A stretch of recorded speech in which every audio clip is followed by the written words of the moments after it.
Episode 5। आखिर तुम मुझे मिल ही गई। मेरे हर एक सेकंड की कीमत पता है तुझे, फिर भी तू मुझे यहाँ ले आया। शौर्य ने गुस्सा करते हुए राज से कहा तो राज ने उसकी बातों का जवाब देते हुए कहा, मैं यहाँ तुझे अपनी मर्जी से नहीं लाया हूँ, माँ के कहने पर लाया हूँ। माँ का फोन आया था। माँ का नाम सुनकर शौर्य खाम हो गया। तो राज ने फिर से कहा, यार 1-2 घंटे की तो बात है। वैसे भी तू इस कॉलेज का मन ट्रस्टी है। तेरे दादा कॉलेज के फेस्ट में हर साल चीफ गेस्ट बनकर शामिल होते थे। दादू के बाद तेरे पापा और अब माँ चाहती हैं अब से तू यहाँ आएगा हर फेस्ट पर चीफ गेस्ट बनकर। राज की बातें सुनकर शौर्य ने कहा, मुझे नहीं है पसंद ये सब, पर अब तुझे ये फंक्शन अटेंड करना ही पड़ेगा। माँ ने जो कहा है। राज ने शौर्य को चिढ़ाते हुए कहा। शौर्य कार से निकलने को हुआ तो राज ने उसे रोकते हुए कहा, 0.5S पता चल गया है उसका, जिसने तेरे रूम में उस लड़की को भेजा था तुझे खुश करने के लिए। राज की बातों पर शौर्य ने उसे तिरछी नजरों से देखा। राज ने शौर्य का इशारा समझते हुए एक नंबर डायल कर शौर्य की तरफ फोन बढ़ा दिया। शौर्य ने फोन कान पर लगाया और कॉल के रिसीव होते ही कहा, बहुत शौक है ना तुझे मुझे खुश करने का, मेरे पास लड़कियां भेजने का, तो अगली बार मुझे खुश करने के लिए अपनी बेटी को ही भेज देना। शौर्य ने गुस्से में अपने शब्दों पर जोर देते हुए कहा और कॉल कट कर राज को फोन देते हुआ कहा, मुझे इसकी कंपनी के सारे शेयर अपने नाम पर चाहिए। राज ने मुस्कुराते हुए कहा, हो जाएगा। फिर दोनों कार से निकले, अपने जेब में हाथ डालकर खड़े हो गए। शौर्य ने ग्रे कॉलर का सूट पहना था तो वहीं राज ने नेवी ब्लू कॉलर का। दोनों के आंखों पर शेड्स लगे थे ब्लैक कॉलर के। वो दोनों ही चार्म और कुल लग रहे थे। कॉलेज की लड़कियों ने शौर्य को देखकर दोनों हाथ अपने गालों पर रख मुंह खोलते कहा, SSR हमारे कॉलेज में। एक लड़की ने कहा, आज का तो दिन ही बन गया यार, इस SSR को लिव देखने का मौका मिला है। दूसरी लड़की ने कहा, अगर मुझे पता होता आज मैं SSR से मिलने वाली हूँ तो मैं मेकओवर करवा लेती। तीसरी लड़की ने कहा, कितना हॉट है यार ये। चौथी ने कहा, काश मैं इन्हें किस कर सकती। ऐसे ही बहुत सारे कमेंट्स लड़कियां शौर्य को देख कर रही थी, जिन्हें मैं यहाँ मेंशन भी नहीं कर सकती। शौर्य के कान उन सभी कमेंट्स को सुन रहे थे पर उसके चेहरे पर कोई भाव नहीं था। वो सब सुनने के बाद भी एकदम शांत खड़ा था।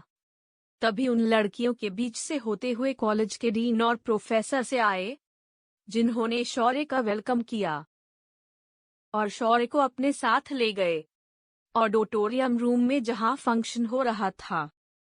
शौर्य और राज प्रोफेसर के साथ सबसे आगे की रो में बैठे थे। शौर्य, जिसे उस फंक्शन से कोई लेना देना नहीं था, वो अपने टैब में नजरें गड़ाए काम करने लगा। तो वहीं राज उस फंक्शन को बहुत एंजॉय कर रहा था। एक एक करके लड़कियां स्पीच और डांस परफॉर्म कर रही थी। दूसरी तरफ दुआ आईने के सामने बैठे रेडी हो रही थी।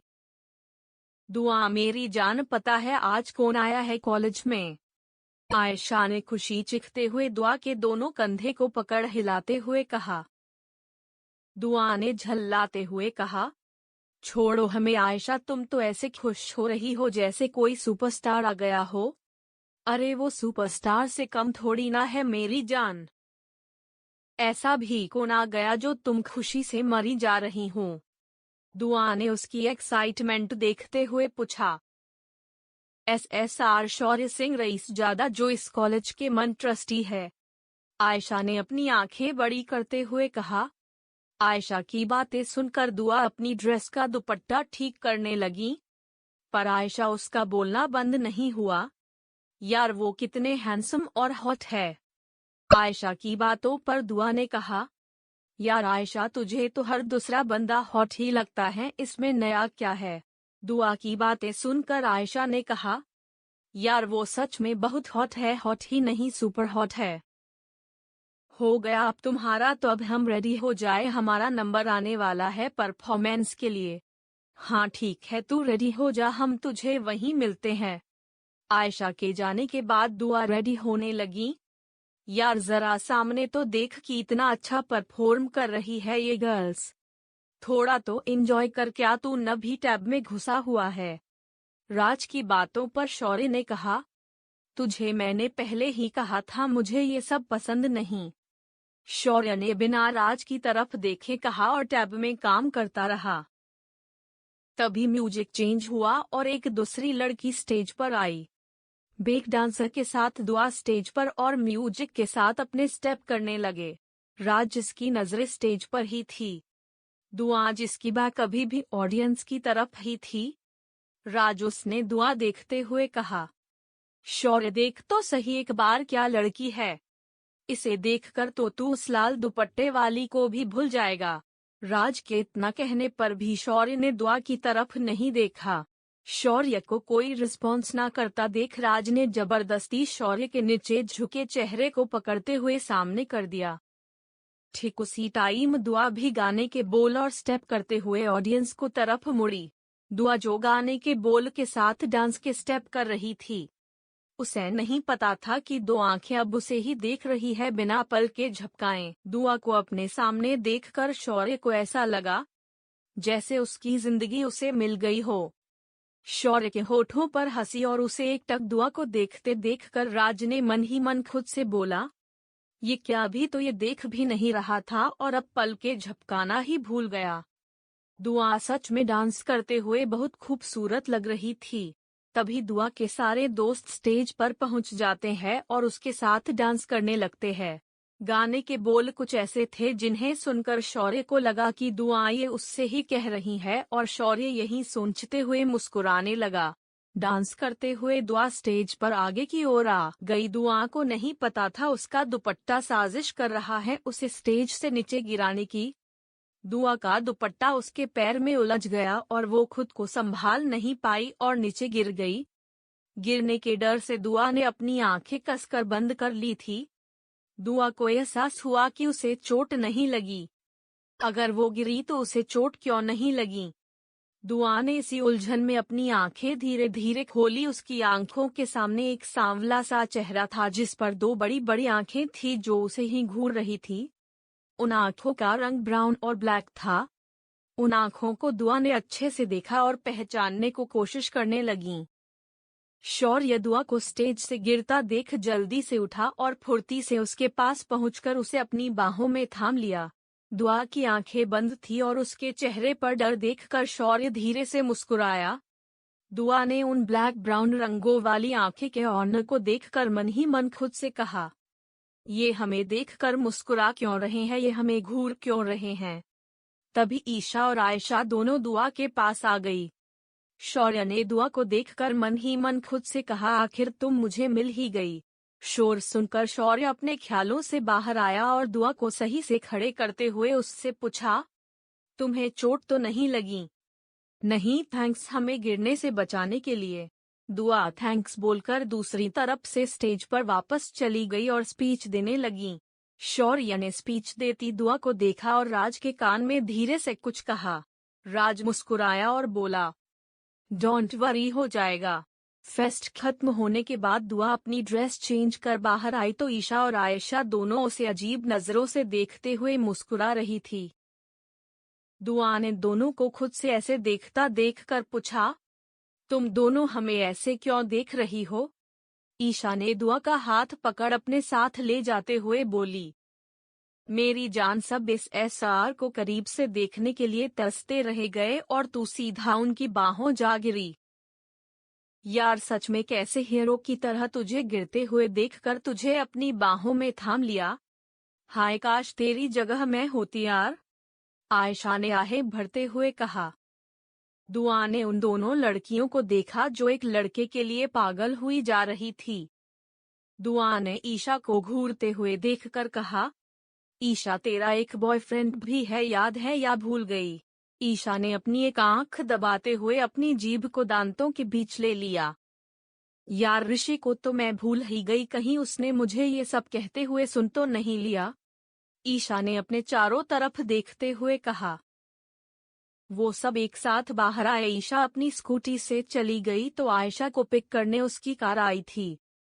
दोनों के जाने के बाद दुआ इधर उधर देखने लगी। तभी एक अंकल दुआ के बराबर में आकर खड़े हो गए। दुआ ने अपने स्टेप अंकल के स्टेप से मिलाए और उनके साथ रोड क्रॉस करने लगी। दुआ ऐसा इसलिए कर रही थी क्योंकि उसे अकेले रोड क्रॉस करने से डर लगता है। दूसरी तरफ जाकर दुआ ने ऑटो लिया और चली गईं। दुआ की ऑटो के पीछे एक ब्लैक कलर की रेंज रोवर चल रही थी। बताने की जरूरत नहीं है ये ब्लैक कार किसकी थी। 0.5S हाँ, ये शौर्य की ही कार थी। शौर्य कार में बैठे हुए ही दुआ की सारी हरकतें देख रहा था। उसे ये भी समझ आ गया था दुआ को रोड क्रॉस करने से डर लगता है। तो अब क्या करने वाला है शौर्य। आखिर दुआ और शौर्य की मुलाकात हो ही गई। एपिसोड 6 तुम मेरी हो। दुआ ऑटो से निकलकर फिर से इधर उधर देखने लगी और बड़बड़ाते हुए खुद से ही बोली, कोई तो ऐसा मिल जाए जो हमें ये रोड क्रॉस करवा सके। दुआ की नजरें इधर उधर दौड़ती रही थी पर उसे कोई नहीं दिखा। दुआ ने निराश होते हुए अपना सिर नीचे झुका लिया। दुआ से कुछ दूरी पर खड़ी कार में से शौर्य सब देख रहा था। उसने अपने मुंह पर मास्क लगाया और कैप पहनी कार से निकलकर शौर्य दुआ के पास आकर खड़ा हो गए। दुआ ने जैसे ही अपने बराबर में दो काले जूते देखे उसके होठों पर एक छोटी सी मुस्कान आ गई। दुआ ने उन काले जूते को देखते हुए अपने कदम उनसे मिलाए। दुआ की नजरें उन जूतों के आगे पीछे हो रहे स्टेप पर ही थी। शौर्य जो दुआ को तंग कर रहा था, वो जानबूझकर कभी आगे बढ़ता तो कभी पीछे हट जाता। दुआ को अपने कदम से कदम मिलाता देख शौर्य के दिल को सुकून मिल रहा था। उसे एक अलग ही एहसास ने घेर लिया था। दुआ को और तंग न करते हुए शौर्य ने उसे रोड क्रॉस करवाया। रोड क्रॉस करते ही दुआ ने न आगे देखा न पीछे, सीधा अपने रास्ते को चली गई। फोन पर बात कर रहे शख्स ने दूसरी तरफ बोल रहे शख्स की बातें सुनकर फोन को जोर से पटका और वो बेचारा फोन टुकड़ों में बिखर गया। रमन ने गुस्से में अपने दोनों हाथ डेस्क पर पटके और दांत पीसते हुए कहा, कब तक, आखिर कब तक मुझे तुम्हारे सामने ऐसे हाथ फैलाना पड़ेगा। कहते हुए रमन की आंखों में गुस्सा साफ साफ झलक रहा था। तभी रमन ने लैंडलाइन से कॉल कर अपनी सेक्रेटरी रोजी को अपने कैबिन में बुलाया। शौर्य अपने कैबिन में बैठा काम कर रहा था। तभी राज अंदर आया और हाथ में पकड़ी फाइल को शौर्य के सामने रखते हुए कहा, एक गुड न्यूज है और एक बैड न्यूज, पहले कौन सी सुनना चाहेगा। राज की बातें और उसके एक्सप्रेशन दोनों सेम थे, एकदम सीरियस। शौर्य ने अपनी नजर लैपटॉप से हटाई और राज को देखने लगा। राज को सीरियस लुक में देखकर शौर्य ने राज को बोलने का इशारा किया। राज ने कहा, गुड न्यूज ये है, उसका कोई बॉयफ्रेंड नहीं है, सिंगल है वो। राज की बातें सुनकर शौर्य धीरे से मुस्कुराया। तभी राज ने फाइल खोलकर शौर्य के सामने करते हुए कहा, उसका नाम दुआ अहमद खान है, वो एक मुस्लिम है। शौर्य। राज की बात सुनने के बाद भी शौर्य के एक्सप्रेशन नहीं बदले। राज ये देखकर शॉक्ड था। राज ने कहा, क्या तुझे फर्क नहीं पड़ता उसके मुस्लिम होने से। राज ने जिस फाइल को शौर्य के सामने खोल कर रखा था उसमें दुआ की एक फोटो भी थी। शौर्य ने दुआ की फोटो को हाथ में लेकर देखते हुए कहा, फर्क क्यों पड़ेगा, फर्क तो मुझे तब भी नहीं पड़ता जब वो मैरिड होती। राज शौर्य की बातों पर उसे हैरानी से देख रहा था। उसे समझ नहीं आ रहा था वो शौर्य की बातों का क्या जवाब दे। राज ने कुछ सोचते हुए फिर से कहा, उसे तो फर्क पड़ेगा ना, वो तो नहीं मानेंगी ना। जिस वक्त उसने मुझे छुआ उस वक्त से वो मेरी हो गई और किसी में इतनी हिम्मत नहीं मेरी किसी भी चीज को मुझसे छीन सके। हमारे कुछ आदमियों को दुआ को प्रोटेक्ट करने के लिए कहो, अगर कोई उसे आंखें उठाकर देखे तो उसकी आंखें छीन लो। शौर्य उठा और बालकनी में जाकर खड़ा हो गया। बालकनी की बाउंड्री पर अपने दोनों हाथ रखकर दिल्ली शहर को अपनी काली भूरी आंखों से देखते हुए कहा, मैं नहीं जानता तू ये कैसे करेगा, इस वीकेंड होने से पहले मुझे दुआ मेरे पास चाहिए। शौर्य की बातें सुनकर राज को अपना गला सूखता महसूस हुआ। शौर्य उठकर बालकनी की तरफ जाने लगा। तभी राज भी पानी का ग्लास हाथ में लिए पानी पीते हुए उसके पीछे बालकनी में आ गया था। अभी जब शौर्य ने दुआ को अपने पास रखने वाली बात कही तो राज के मुंह से सारा पानी निकल गया और वो जोर जोर से खांसने लगा। राज ने खुद को नॉर्मल करते हुए कहा, भाई कैसे करूंगा मैं ये, उसे तेरे पास कैसे लेकर आऊंगा मैं। राज की बात को अनसुना कर बिना कुछ जवाब दिए शौर्य कैबिन में आ गया और काम करने लगा। दुआ का घर। असद न्यूज़पेपर पढ़ रहे थे और दुआ उनके पीछे खड़े हाथों की उंगलियों को आपस में मसल रही थी। दुआ को समझ नहीं आ रहा था वो उनसे कैसे बात करें। दुआ ने एक लंबी सांस ली और जैसे ही कुछ कहने को हुई उससे पहले ही असद ने न्यूज़पेपर पढ़ते हुए ही कहा, आप कुछ परेशान लग रही है। क्या आप हमसे कुछ कहना चाहती है? आपको हर बार कैसे पता चल जाता है अब्बू? असद ने फिर से न्यूज़पेपर में नजरें गड़ाए हुए ही कहा, आप हमारी बेटी हैं, हम आपकी मौजूदगी को कैसे नहीं पहचानेंगे। चलिए अब बातें मत घुमाइए और बताइए क्या बात है। अब्बू आज शाम हमारे यूनिवर्सिटी से एक छोटा सा ट्रिप जा रहा है 2 दिन के लिए जयपुर। आप जाना चाहती है? असद ने पूछा। आप मना करेंगे तो हम नहीं जाएंगे, दुआ ने धीरे से कहा। आप जानती है ना हमने आज तक आपको किसी भी चीज के लिए मना नहीं किया है, तो क्या हम जा सकते हैं? दुआ ने खुश होते हुए कहा और पीछे से आगे आकर उनके सामने बैठ गई। असद ने प्यार से दुआ के सिर पर हाथ रखा और मुस्कुराते हुए कहा, हाँ आप जा सकती हैं पर अपना ख्याल रखिएगा। हमें जमाने पर नहीं पर आप पूरा भरोसा है। दुआ ने असद के हाथ को अपने दोनों हाथों के बीच लेते हुए कहा, हम आपका ये भरोसा कभी टूटने नहीं देंगे।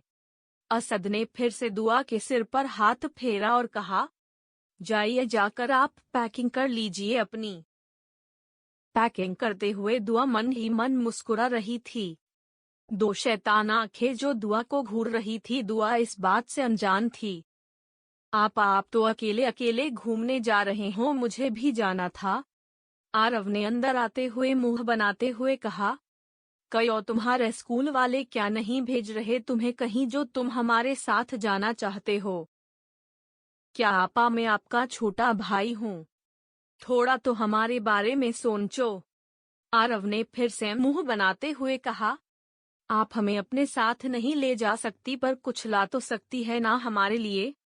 आरव की बातों पर दुआ ने कहा, बताओ क्या चाहिए आपको? हमारे लिए कुछ अच्छा सा लेकर आना, कुछ ऐसा जो हम अपने सभी फ्रेंड्स को दिखा सकें।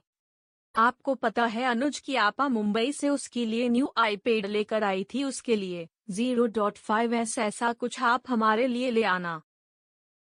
हम मुंबई नहीं जयपुर जा रहे हैं और वहां से हम सिर्फ तुम्हारे लिए एक ही चीज ला सकते हैं, दुआ ने जवाब में कहा। क्या ऊँट? हम ऊँट का क्या करेंगे, उसे तो हम स्कूल भी नहीं ले जा सकते। आरव ने मुंह बनाते हुए कहा तो दुआ ने उसे पीछे से गले लगाते हुए कहा, हमारे छोटे भैया और हमारे क्राइम पार्टनर, तुम टेंशन मत लो, हमें जो अच्छा लगेगा हम तुम्हारे लिए ले आएंगे। चलो अब हंस भी दो, थोड़ा सा हंस दो। बोलते हुए दुआ आरव को गुदगुदी करने लगी। शाम हो गई थी और सब यूनिवर्सिटी के पार्किंग में बस में बैठ रहे थे। दुआ को छोड़ने असद उसके साथ आए थे। बस में चढ़ते हुए दुआ ने एक नज़र असद को देखा। वो दुआ को बाय कर रहे थे। दुआ ने भी अपना एक हाथ हिला दिया। कुछ ही देर में बस दिल्ली से बाहर जा चुकी थी। पूरी रात का सफर था तो सब खूब एंजॉय कर रहे थे। दुआ विंडो सीट पर बैठी थी और बाहर देख रही थी। ठंडी हवा दुआ के चेहरे को छू रही थी। दुआ को बहुत हल्का और अच्छा फील हो रहा था। दुआ की आंख कब लग गई उसे पता ही नहीं चला। बस एक ढाबे पर जाकर रुकी। रात के 12 बज रहे थे तभी। दुआ उठना यार, कितना सोएगी, कहते हुए ईशा ने दुआ को जगाया। दुआ जो नींद के समुद्र में गोता लगा रही थी, अपनी अर्ध खुली आंखों से ईशा को देखा और नींद में ही बोली, सोने देना यार, पिछले 2 दिनों से तुम दोनों ने सोने नहीं दिया हमें।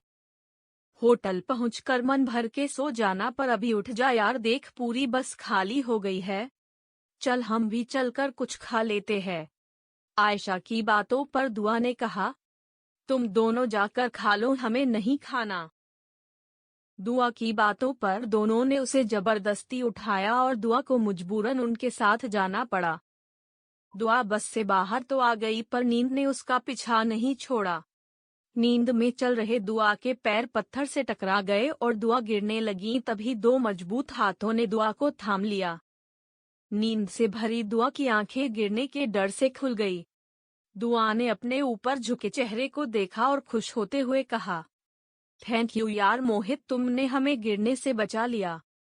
तुम चाहो तो मैं हमेशा तुम्हें ऐसे ही संभालता रहूंगा।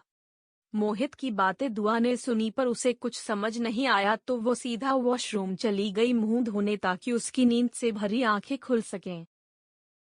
मोहित खड़ा दुआ को जाते हुए देख रहा था। तभी उसके कंधे पर हाथ रखते हुए ऋषि ने कहा, ये अच्छा मौका है, अब तो तू उसे अपने दिल की बात बता दे, तू उसे पसंद करता है। हाँ यार मोहित, 3 साल हो गए, अब तो तू दुआ को प्रपोज कर दे, इससे पहले तेरी दुआ किसी और की ही दुआ बन जाए। ईशा ने मोहित के दूसरे कंधे पर हाथ रखते हुए कहा। मोहित ने दोनों की बातें सुनकर कहा, डर लगता है यार, कहीं उसने मना कर दिया तो उसे पाने के चक्कर में उसकी दोस्ती भी ना को दूं मैं। मोहित की बातों पर आयशा ने कहा, बात सही है तेरी, पर कहीं दुआ को कोई और ही ले गया तो क्या तू उसे किसी और का होते हुए देख सकता है? नहीं, दुआ सिर्फ मेरी है, वो किसी और की कभी नहीं हो सकती। मोहित ने थोड़ा गुस्से में कहा और चला गया। दिल्ली में शौर्य के एक हाथ में सिगरेट और दूसरे हाथ में दुआ की तस्वीर थी। शौर्य बालकनी में बैठा था। उसने दुआ की तस्वीर से नजर हटाई और चांद को देखते हुए बोला, तुम दुआ हो, तुम्हें मांगते सभी है पर तुम आई सिर्फ मेरे लिए हो। जिस पल तुमने मुझे छुआ उसी पल तुम मेरी हो गई। शौर्य अपनी बात को पूरे हक के साथ कह रहा था। शौर्य जो दुआ पर अपना हक समझने लगा था, तो वहीं दुआ शौर्य और मोहित के इरादों से अनजान दाल बाटी चूरमा खा रही थी। वाओ यार, कितना टेस्टी है, दुआ ने खाते हुए आंख बंद कर कहा और आगे अपनी है को जारी रखते हुए आगे कहा, ऊपर से ये छाछ यार, मजा ही आ गया। अपनी आंखें खोलो और देखो, सब खाकर जा चुके हैं, हमें भी चलना चाहिए वरना बस हमें छोड़कर चली जाएगी, ईशा ने कहा। दुआ ने जल्दी जल्दी अपना खाना फिनिश किया और बस में आकर बैठ गई। एक बार फिर बस चल पड़ी थी। दुआ ने खिड़की से अपना सिर लगाया और बाहर देखने लगी। क्या होगा जब दुआ को मोहित और शौर्य के इरादों के बारे में पता चलेगा? दुआ किसे चुनेगी, शौर्य और मोहित में से? क्या करेगा शौर्य जब उसे मोहित के इरादों के बारे में पता चलेगा?